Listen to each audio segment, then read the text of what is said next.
guys, how are you doing? Welcome to another video, and in my quest to try and bring you stuff that is a little bit, I don't know, a little bit different, I'm looking at my Master System stuff and I'm thinking, well, what is different? And well, what you're staring at the moment is well it's basically well, it's Sonic Drift 2. Now, if you're a fan of Sega, if you're a fan of Sonic games, you'll know that Sonic Drift 2 was only on the Game Gear.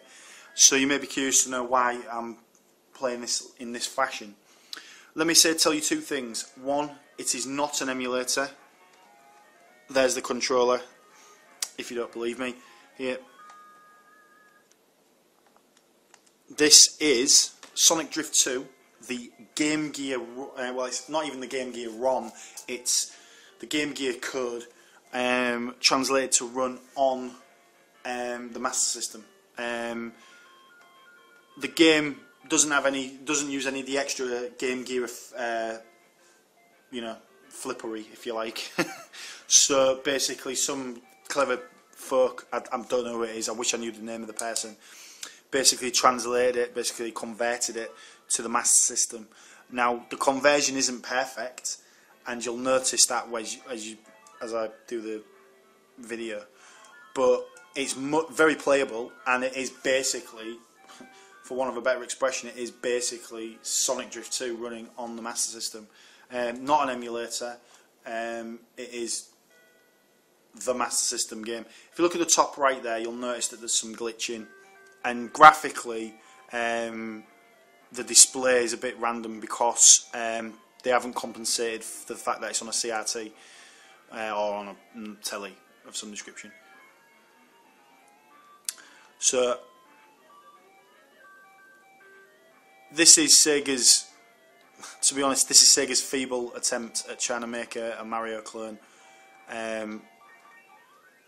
It's not horrible, but it is not brilliant either. It's not a Sega game, even though it's got Sega plastered all over it. This is not a Sega game because it is a bit shambolic. There are some glitches in it, and I'm talking about the Game Gear game as well. This isn't glitching out just because it's you know, it's a hack job or something. The game is like this on the Game Gear. Playing it on the Master System, it's actually a little bit easier. Presumably, I think it's to do with frame rates and stuff like that. It's a little smoother as well. It's not brilliant. It's a bit. It's supposed to be a Mario Kart clone, and it is just a blatant rip-off. But all of the things that make Mario Kart kind of fun and interesting, and we're talking about the SNES game here, all of the things that make Mario Kart work out, like the game mechanics and stuff like that, they're kind of more, they're not obvious. Like, for example, when you last, you get more power-ups that make it easy, so it makes it easier to get up the ranks, kind of thing. In this, all of the gameplay mechanics are kind of exposed because the gameplay is not really very smooth. For example, you can work around the corners by just dabbing on the accelerator. You could basically complete the game that way. So the game doesn't really hold any challenge. You can basically dominate by just being really clever with the way that you use the fire, you know, the 2 button, basically, the accelerator. Nowadays, it's easy to go back on it, it's easy to rag it to pieces, but it was pretty much, if you was an avid Sega fan, it is pretty much what it's pretty much what you'd be playing on, basically, in terms of, if you wanted a Mario style, you know, Mario Kart style game, this was pretty much all you could have, really. There are some really decent stabs at graphical effects, like 3D and pseudo 3D and stuff like that, and it is pretty impressive for those reasons.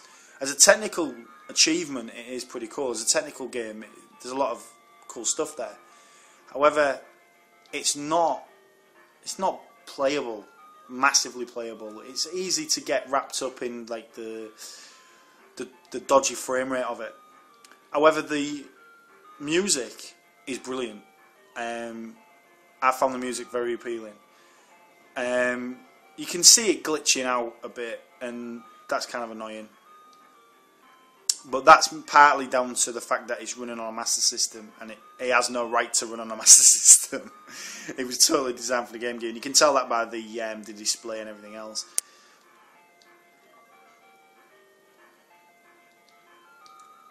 But if you noticed a little while ago, just a little bit earlier on in the course, I got really sort of stuck on a corner.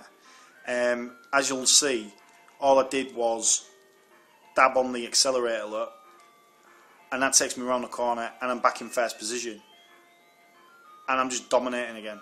You collect rings and then you can use the rings to turbo by pushing up.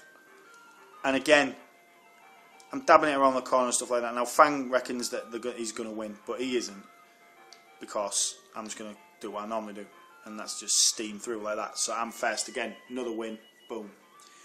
Now, courses do get harder, but the difficulty is really arbitrary. It's kind of like they just force things on you, and knowing full well that it's you're either gonna lose horribly or you're gonna win.